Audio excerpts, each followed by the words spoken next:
Baik, bismillahirrahmanirrahim. Assalamualaikum warahmatullahi wabarakatuh. Okey, baik. Hari ini kita akan masuk pada tajuk perkataan pinjaman dalam bahasa Arab. Okey, awak nampak kat sini boleh lihat ada lima perkara penting untuk kita mengetahui bahawa itu adalah perkataan pinjaman dalam bahasa Arab. Okey, kata pinjaman ada dua, iaitu bahasa Arab dan bahasa Inggeris. Okey, kat sini kita boleh lihat yang pertama bahasa Arab yang pertama. Okey. Kat sini yang pertama apa? Istilah dalam agama, iaitu ditambah alif, waw atau ya. Contoh macam hakim, ditambahkan ya dekat ka ya mim. Hakim. Sebab kenapa kita tambah ya? Sebab supaya kita tidak keliru dengan perkataan yang diberi. Contoh kalau bahasa Arab, kita mendapati bahawa setiap bahasa Arab dia ada baris. Tapi bila tukar kepada Jawi, perkataan itu tak ada baris, jadinya kita nak baca daripada hakim ni, bila tak ada baris jadi hakam. Bila tak ada ya lah, jadi kita kena menambahkan istilah agama tu kepada ditambahkan alif waw ya pada mana-mana yang kita boleh menyerupai dengan perkataan dalam bahasa Arab. Contoh hakim, kalau kita tak ada baris jadi hakam. Kita tak tahu hakum ke apa kan? Kita tak tahu. Jadi kita tambah ya di belakangnya. Okey, seterusnya yang kedua dimelayukan. Perkataan tu bahasa Arab tapi kita melayukan. Contoh yang kedua ni, apa yang kedua? Sabun. Dalam bahasa Arab sobun. Jadinya sabun, sobun dalam bahasa Arab, sod tu ditukar kepada sin. Contoh macam kertas. Kertas ni pun dalam bahasa Arab. Bahasa Arab. Jadinya kalau bahasa Arab qaf ra kortas. Ta tu patutnya to kortos. Kirtosun. Kirtosun. Tapi bila dimelayukan ditukar kepada kaf dan to tu tukar kepada ta. Okey, seterusnya yang ketiga, bahasa Arab yang dikekalkan. Contoh yang pertama adalah wuduk.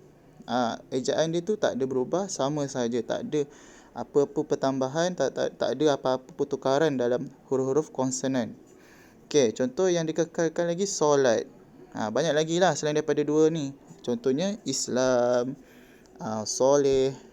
Okey, kita tengok yang keempat pula. Membezakan dua perkataan. Macam mana kita nak bezakan dua perkataan ini? Okey, ditambahkan alif ataupun waw ataupun ya. Contoh kat sini kita boleh lihat azan. Azan jadinya azan, ataupun izin. Dua ayat ni, contoh alif zal dengan nun, azanun. Kita boleh antara dua kita boleh baca azan ataupun izin. Tapi bila dalam Jawi, kalau baris kita boleh tukar kepada azan ataupun izin, sebab kita tukar baris je kan. Tapi kalau Jawi, kita kena tambah alif, waw ataupun ya untuk membezakan bunyi itu. Kita tak tahu ini yang saya bulatkan ni, tak tahulah itu azan ke izin sebab tak ada baris. Jadinya untuk kita faham dalam bahasa Jawi, dalam tulisan Jawi, kita mestilah menambahkan alif, waw ataupun ya. Contoh kat sini azan, tengah-tengah tu ditambah apa? Boleh lihat kan tengah-tengah tu. Kat tengah-tengah tu ditambah alif. Okey, macam ni pula.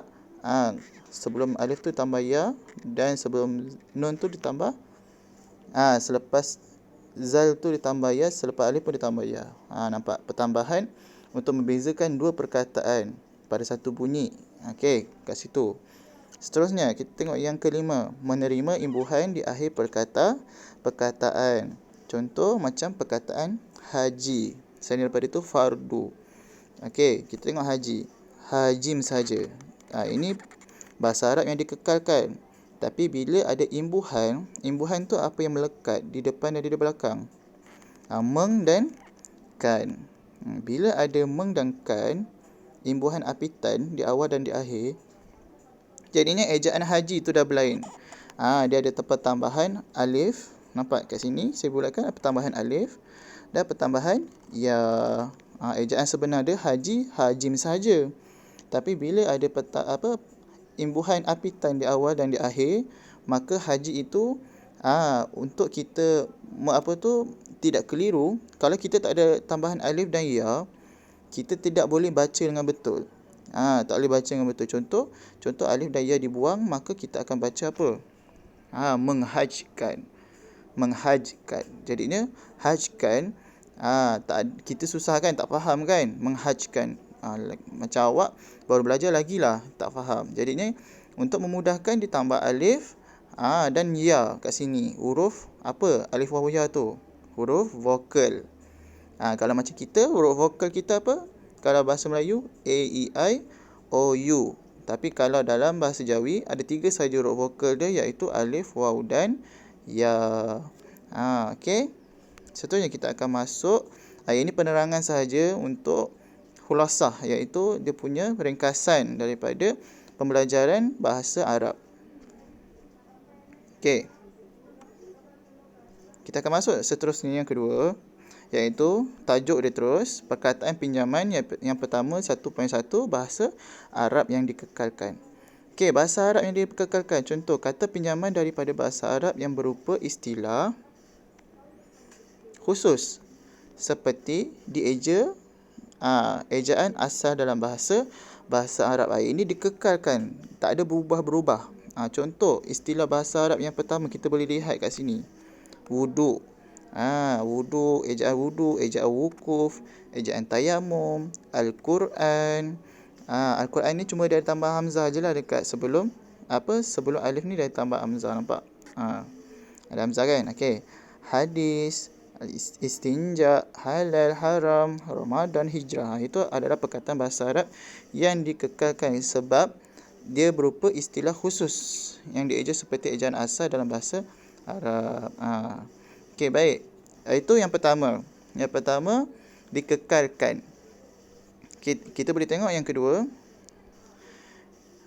Yang kedua pula, bahasa Arab yang dimelayukan. Okey, bahasa Arab yang dimelayukan kat sini maksudnya, okey, kita tengok bahasa Arab yang dimelayukan menjadi kata umum. Kata umum okey, perkataan bahasa Arab yang telah diterima dalam bahasa Melayu. Maksudnya kita selalu menggunakan perkataan tu umum. Kita sentiasa gunakan dalam seharian kita. Okey, ejaan ditulis mengikut sebutan Melayu. Jadinya bila kita dah selalu cakap Melayu, jadi ejaan dia tu pun dah kita ambil daripada bahasa Arab, tukar kepada bahasa Melayu. Bunyi vokal A, U ataupun I yang dieja tanpa huruf alif, waw dan ya. AUI ni maksudnya mewakili apa? AUI ni bahasa Melayu, tapi dalam bahasa Jawi dia apa? Dan tulisan Jawi ni apa? Alif, waw dan ya. Pada perkataan asal Arab ditulis dengan huruf alif, waw, ya. Pada perkataan pinjaman yang digunakan dengan pengertian umum. Okey, kita boleh tengok kat sini. Okey. Kat sini kita boleh lihat ejaan ahli. Ahli dalam bahasa Melayu, tapi dalam bahasa Arab ahlun. Sabun, bahasa Arab dia sabun. Ini biasanya dia akan tanyalah sabun dengan sabun ni. Okey, Sabtu bahasa Melayu, tapi bahasa Arab dia sabtun. Ini semualah. Okey, semua ni adalah bahasa Arab yang dimelayukan. Maksudnya kita ambil daripada bahasa Arab, kemudian kita melayukan. Tapi kita ada pertambahan alif, waw dan ya untuk kita membezakan macam mana kita nak bunyikan dia dengan betul bila tak ada baris dalam bahasa Arab. Okey, boleh faham? Ini bila perkataan asal tu dimelayukan. Ada perkataan itu berubah. Contoh macam sabun. Boleh lihat kat sini ni. Sabun, sod ditukar kepada sin. Sin tu nampak? Sod tu ditukar kepada sin. Kalau bahasa Melayu, nampak dia bertukar kepada sini. Okey, itu perkataan bahasa Arab yang dimelayukan. Kita menggunakan perkataan bahasa Arab tu dalam seharian, kata umum kita. Okey, baik. Seterusnya, itu yang kedua. Yang ketiga, akhir perkataan suku kata terbuka menerima imbuhan. Okey, kat sini macam tadi yang saya kata, menerima imbuhan. Jadinya bila dia menerima imbuhan, maka dia ada pertambahan alif dan waw dan ya, iaitu huruf vokal. Okey, perkataan pinjaman bahasa Arab yang berakhir dengan suku kata terbuka perlu ditambah dengan huruf alif, waw dan ya ketika menerima imbuhan untuk menghindari kesamaran. Okey, kat sini kesamaran tu maksudnya kita tak dapat nak baca dengan betul. Okey, bahasa Arab kalau dia kata dasar. Okey, ini bahasa Arab yang dikekalkan. Awak boleh lihat haji dia tak ada bertukar pun. Haji, kalau bahasa ejaan Jawi tu pun haji juga. Macam ni ejaan dia. Bukan ada ha alif tak ada. Perkataan Arab yang dikekalkan. Fardu pun sama dikekalkan, fatwa pun sama dikekalkan. Tapi bila tiga perkataan ini berjumpa dengan imbuhan di awal dan di akhir, imbuhan apitan, maka mereka tidak boleh sama. Maksudnya tidak boleh ejaan itu ejaan yang sama. Maka dia mesti menambahkan alif waw ya, huruf vokal. Alif waw ya apa tadi saya kata? Huruf vokal untuk menghindari kesamaran daripada membaca. Contoh kat sini kita boleh lihat. Okey, kita boleh lihat kat sini haji. Ejaan haji asal macam ni memang tak ada berubah-ubah. Ini adalah kata dasar haji. Bila dia perkataan berjumpa dengan apitan awalan dan akhiran, kita boleh lihat kat sini meng dan kan.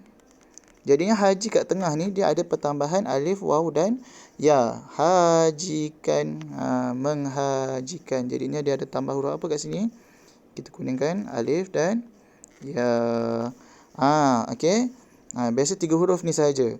Kalau ada tambahan, ini apa yang kita belajar 3 huruf sajalah. 3 kata dasar saja. Contoh fardu. Contoh fardu juga. Perkataan apitan dia apa? Da, di dengan kan. Okey, apa yang ditambahkan? Apa yang ditambahkan? Waw kat belakang nampak? Fardu. Kalau kita tak ada waw tu, jadinya difaradkan. Jadi kita dah samar, kita nak baca tu susah. Jadinya kita mestilah menambahkan huruf vokal. Sama juga macam memfatwakan. Pertama imbuhan apitan. Kalau ejaan fatwa macam mana? Fatwa fatawaw ya maksurah kan. Jadinya ya maksurah tu kita bertukarkan dia kepada alif. Nampak?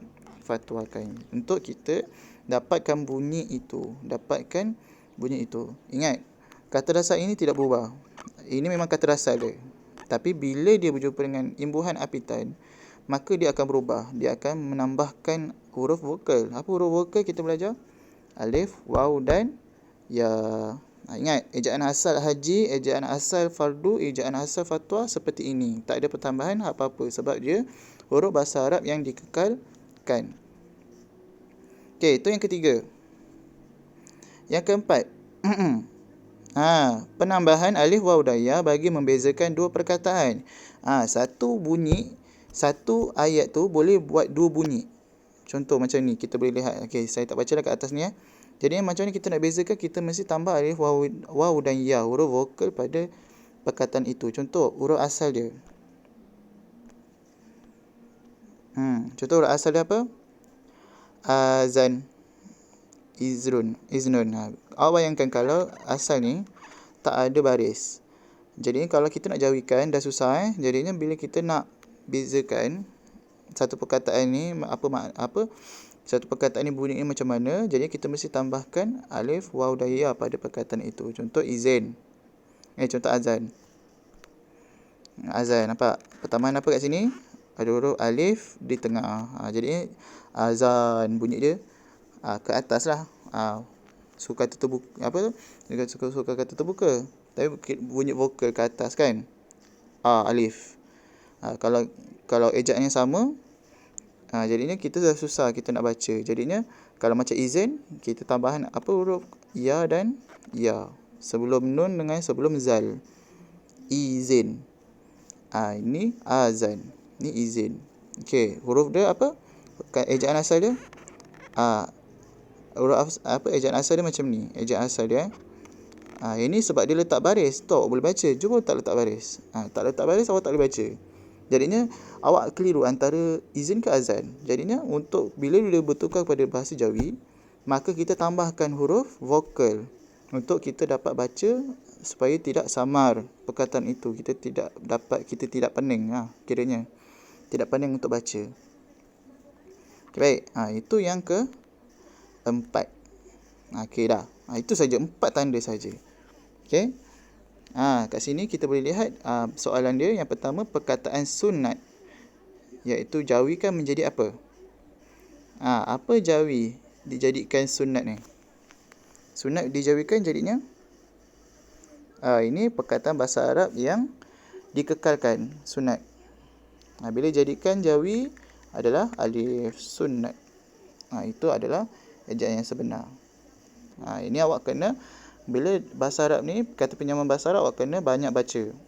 Sebab perkataan itu ada yang diubah, ada yang ditukar dan ada yang dikekalkan. Okey, kita tengok seterusnya. Abang menerima, maaflah hitam sikit. Abang menerima upah menghajikan orang arwah Pak Ali. Apa kata dasar bagi menghajikan? Saya kata apa? Bila haji, kata dasar dia tak berubah. Memang bahasa Arab dikekalkan. Di bahasa Arab tu dikekalkan. Jadinya mana jawapan yang betul? Mana jawapan yang betul? Alif. Ini dah tambah huruf alif. Ini dah tambah ya dengan alif. Ini pula dah tambahkan ya dengan alif dengan kan pula tiba kat belakang. Jadi ini kata dasar menghajikan adalah haji. Seterusnya.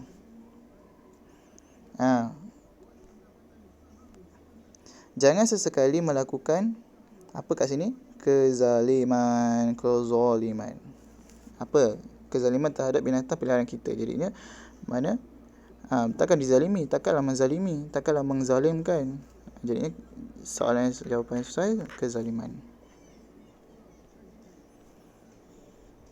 Okey. Ini banyak. Okey, contoh soalan yang pertama, Siti telah menjuarai pertandingan tersebut. Menjuarai. Okey. Menjuarai. Okey, ini kita skip dulu. Sebab ini kita tak masuk untuk tajuk kata pinjaman bahasa Arab. Okey, hadir. Hadir ni bahasa Arab. Hadir mana yang ini hadir mana yang kita ambil daripada bahasa Arab? Ejaan mana? Kami telah menghadiri seminar UPKK. Jadinya ejaan hadir yang sebenar yang mana? Kena banyak baca. Kat mana? Ni hadir. Kalau bahasa Arab hadorun. Tapi kalau bahasa ditukarkan kepada bahasa Melayu, dikekalkan saja tapi ditambahkan alif dan ya.